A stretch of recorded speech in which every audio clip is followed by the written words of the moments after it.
episode 168 of Anime and Us. I'm TJ. I'm Shawn. And this is the review show that reviews anime from A to Z.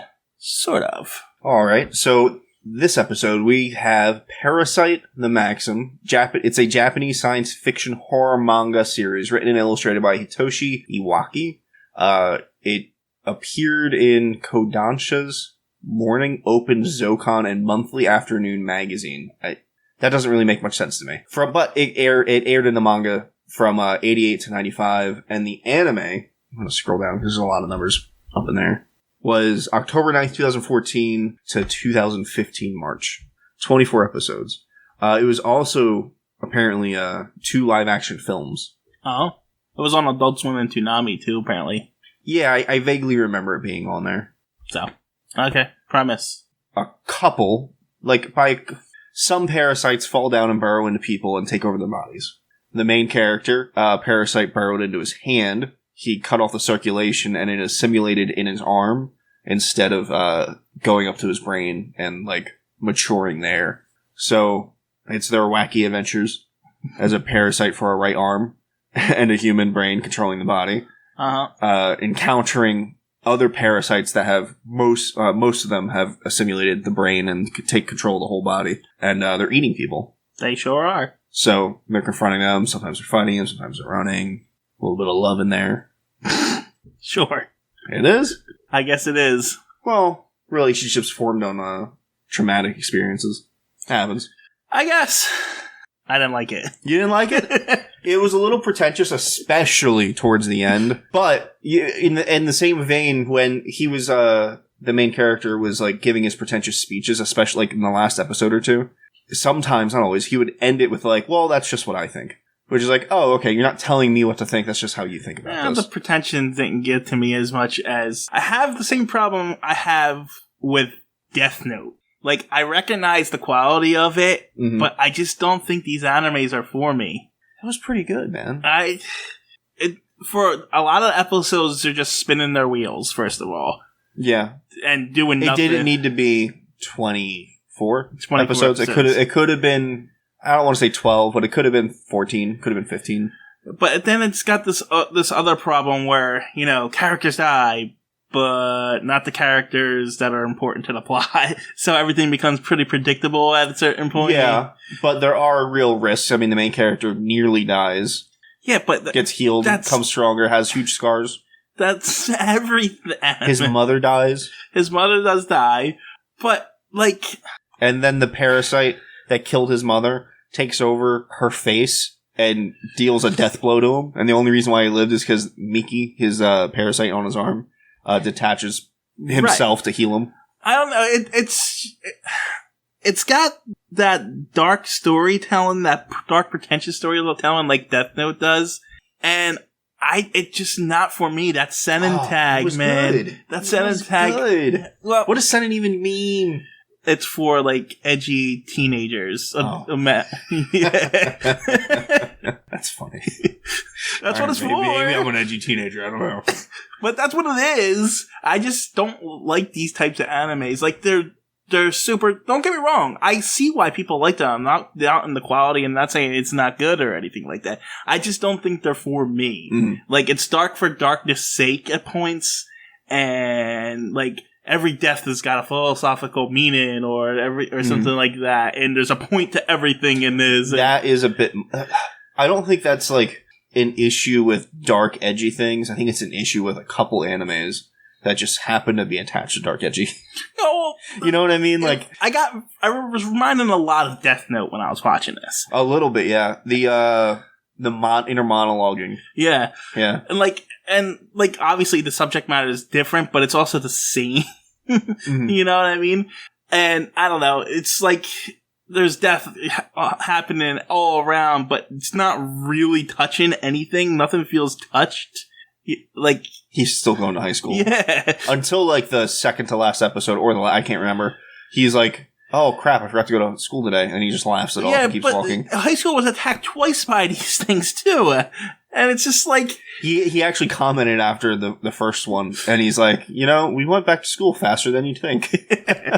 And like again, I'm not saying this is bad or anything. I just don't. I think some of it was like the government trying to keep things under wraps because they deal with the government and the agencies and all that, and they talk about how like, oh, this wasn't really in the media here or there. So I think like them going back to school quickly is the government's like kind of knowing a little bit what's happening and like, oh, this probably won't happen here again. Let's get those kids back in school. Oh, nothing's wrong. Everything's okay. Yeah, I know. I get it. It's just anime plot, but it kind of fits in that instance. You know what I mean? Especially with like the kind of government and the way leadership we've seen work in anime so far. Yeah, I mean, but at the same time, the fact that they didn't tell anybody and stuff just leads for the parasites to assimilate and start to take over government too. So yeah, that is true. But I mean, if you tell people, I mean, then they start anarchy. They start killing each other. You're a parasite. I'm not denying that, but I'm just saying the fact... That's a tough one. I'm just saying the fact that they didn't tell anyone was a plot point to lead into the assimilation plot point, which is where the predictability of the anime comes in. Yeah, people are going to die, but you can tell which ones are going to die. Like, the girlfriend's going to die, but the second girlfriend that comes in, of course she's going to die, because she's got the special powers that can see them. She keeps running towards them when it's not. And it's just like... I'm like... They could have used her, the government, instead of the serial killer. Yeah. Only they got their hands on her. And then get into the serial killer who just comes out of nowhere in the last act, and then there's a whole 2 episodes. Not the last act. It's like episode 20 of 24. It's the last act. I'd have to see specifically when he was brought in. But like... towards the last act. The last act is him running through the woods because Goto's after him. There's a small act before that where the whole building and everything. You're all right. Not the last act. And then technically the last episode has its own little act. Well, which is back to the serial killer. But like the serial killer comes in and there's 2 episodes about him for reasons. And then the main character's not there. And then we tie up the entire Parasyte plot in episode 23. And then we have a whole nother episode that's just about the serial killer, and it's just like, and it's just pretentious at this point because it's like, are humans real killers and stuff like that? And it's just like, oh, this is it's not how serial killers talk. They just do things. I don't know. However, props for the main character getting some. Am I right? How often does that happen? I mean, that's true. For a decent show, not saying it has to be great or anything, but for like a highly good production. Not like cheesy, like, oh, here's tits. You know what I mean? Like, they wrote a character story, and the character got some at the end. Had a girlfriend and everything. Yeah, well, and this type of anime, I kind of expect that, though. I kind of do, too, but they usually don't, is my point. I didn't even kind of consider it, because it was just, honestly, it was like a proper story, even if it wasn't perfect, even if it has its issues.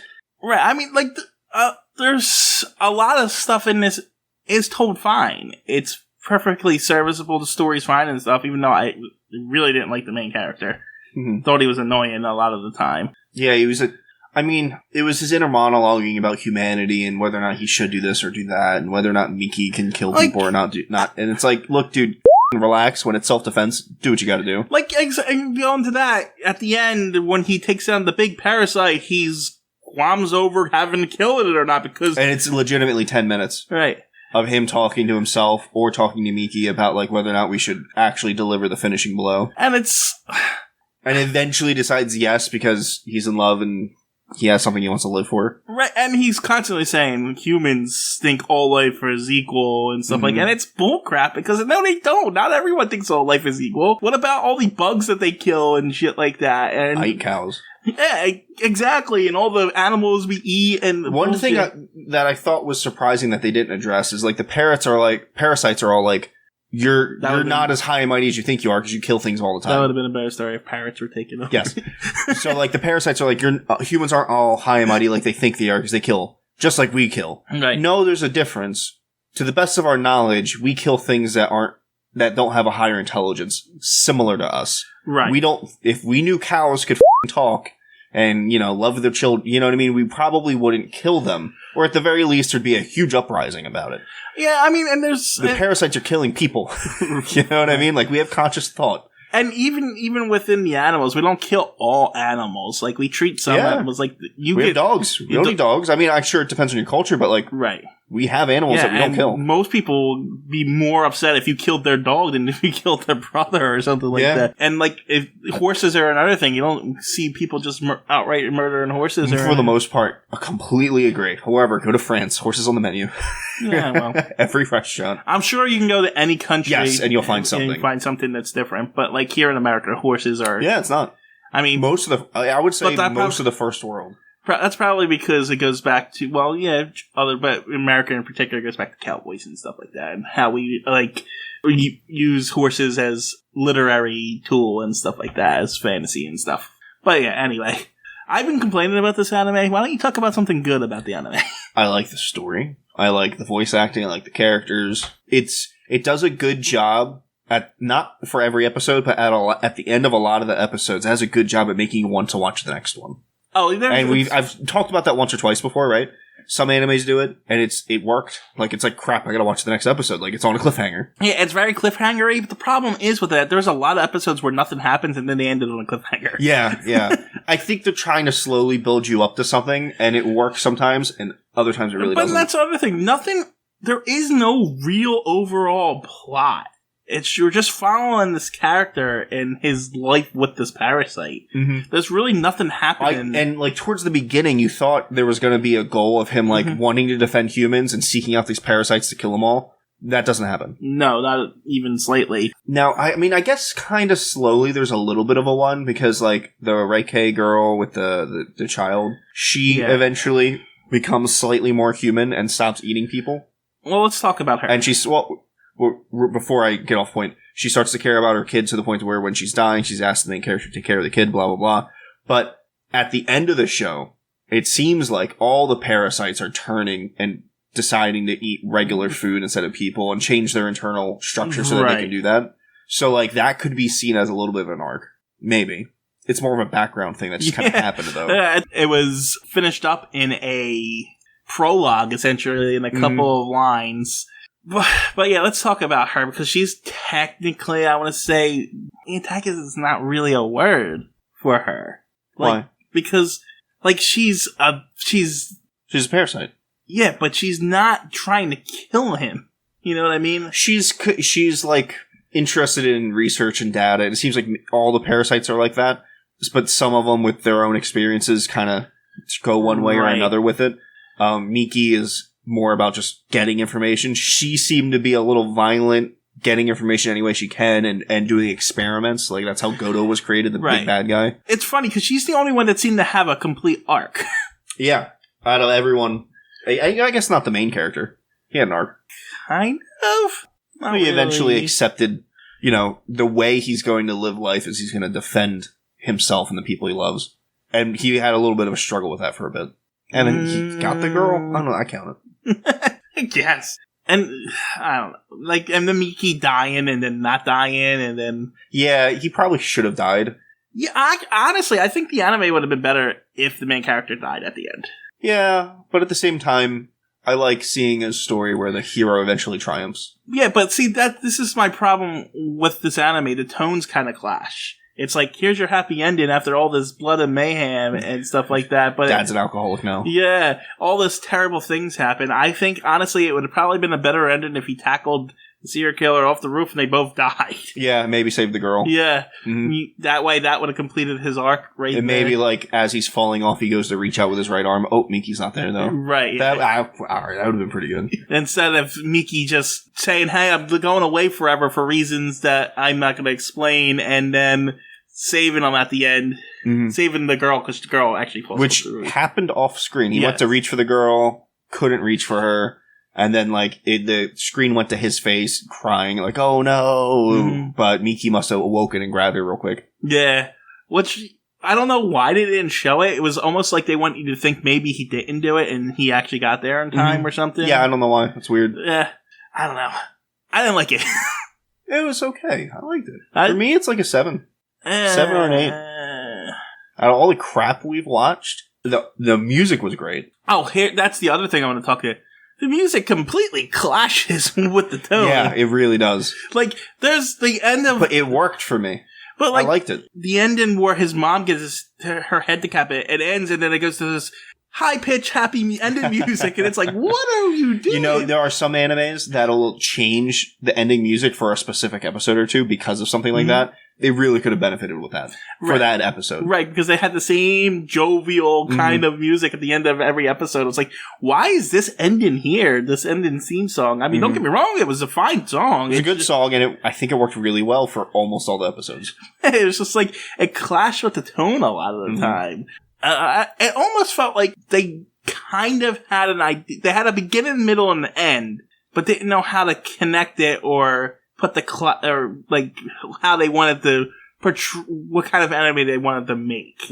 Since everything is kind of a mix match and that meandered so much. Maybe they had like a bunch of producers or a bunch of writers. You know? Well, the manga was from one guy. Well, for the most part, you translate it for the most part word for word. But the producers could be messing with, like, the sound and the, you know. I mean, the anime went from, like, 1988 to 1997 or something. That's a lot of chapters to adapt. It is, or it isn't. If he only did one 10-page chapter a month. You know what I mean? That's a fourth of what most manga people do. They usually do one a week. That's true. And they usually do, like, 17 pages. Okay. It really depends, because, like, Berserk was, like, once every 6 months or something. And they were fairly large, but, like, it was a long time between Berserk chapters. Yeah, I don't know. It's like I said, this type of anime is just not for me. That's fair. I get its quality, but it's like in the same lines of Death Note. I just didn't like it. I like Death Note. I know. It's just one of those things where it's hard for me to put down exactly why I liked it, but I liked it. There's a quality to it. I get why people like it. There is a quality to it, but like it's just for the same reason people like something like JoJo. Yeah. Like, they love JoJo. I can't stand JoJo. I think that show is annoying and stupid. But, you know, it's just not for me. I get why people like it. But, like, so, yeah, I guess I'm going to settle at a 5. Because I can't say it's a bad anime, because it's not. It's just not for me. And so it's average for me. Alright, I guess we can move on to... What number did you get? 5. 5. Alright, that's fine. I said 5, and you're not listening to me? I was me? reading. Ignore me, okay. That's fine, Shawn. Just ignore me. Anyway, so, yeah, that was Parasyte. I didn't regret watching it. I'm glad it's out of the way, though. Alright, so we're still in our choosing wheel thing here. And we're on Q, but if... So, I wanted to do a hentai for every Q because there's no other Qs left. The problem is we only do dubbed. And sure, there's plenty of dubbed hentai out there. But we kind of want to do something with a story if we're going to do one. Like, as much of a story as you can get. And there's none. Like, they don't exist. They're all subbed. They didn't dub them. And there's actually quite a few that I found. I found like 3 or 4 of them with like 12 episodes. And like, I read the synopsis. There's a little bit of a story arc, I'm sure. But they're all subbed. So, like, it. TJ's advice. I just said, since it was Shawn's turn on choosing between going back and forth, just pick whatever anime you want to watch, and we'll watch that instead. Yeah, you're probably going to hate this. ReZero, Starting Life in Another World. It is an isekai, or however you pronounce it, where the main character gets transported from his world to another world. I guess I don't think I would... This one's a little bit interesting, and I'm actually going to cut off the bottom half of the synopsis, and we're not going to read it, because it gives it away. Okay. I want you to kind of watch it and experience it. Bring it back up just for a moment, because I'm not going to read it. Oh, the tags? Yeah. Drama, fantasy, psychological thriller, but isekai's not in there for some reason. Well, like, I'm thinking about it, I was like, I don't hate all isekai, and then I realized, I don't think there's one I did like. Yeah, well, I guess Sword Art Online technically counts that people count it as one, but it's really not, if you ask me. Wasn't Grimguard one? Grimguard was one? I did like Grimguard. The Goblin Slayer wasn't one. No. For some reason, it kind of felt like one, but it wasn't. But Grimgar was pretty good. I love Grimgar. What was that other... Log Horizon was one. It was okay. I didn't like that one. Yeah, but all the other ones kind of garbage that we watched. This one has a cool little twist to it that I enjoy the twist. Whether or not it's a good anime, I guess we'll find out. And what is it called again? ReZero, Starting Life in Another World. And we're not reading the synopsis. Well, we can read it a little bit. When Subaru Natsuki leaves a convenience store, the last thing he expects is to be wretched from his everyday life and dropped into a fantasy world. Things aren't looking good for the bewildered teenager. However, not long after his arrival, he is attacked by some thugs. Armed with only a bag of groceries and a now useless cell phone, he is quickly beaten to a pulp. Fortunately, a mysterious beauty named Stella, in hot pursuit after the one who stole her insignia, happens upon Subaru and saves him. Any more than that? All right, don't Too exit late. out. What? How many episodes is it? Oh, it's like 24 or something. Okay, so it's 24. So next week isn't going to be this. It's going to be the last Dragon Ball Z movie, and then the following that will hit ReZero, whatever it's called. Mm-hmm. Starting Life in Another World. Yeah. Okay. Is that it? That's it. All right. See you guys. Bye.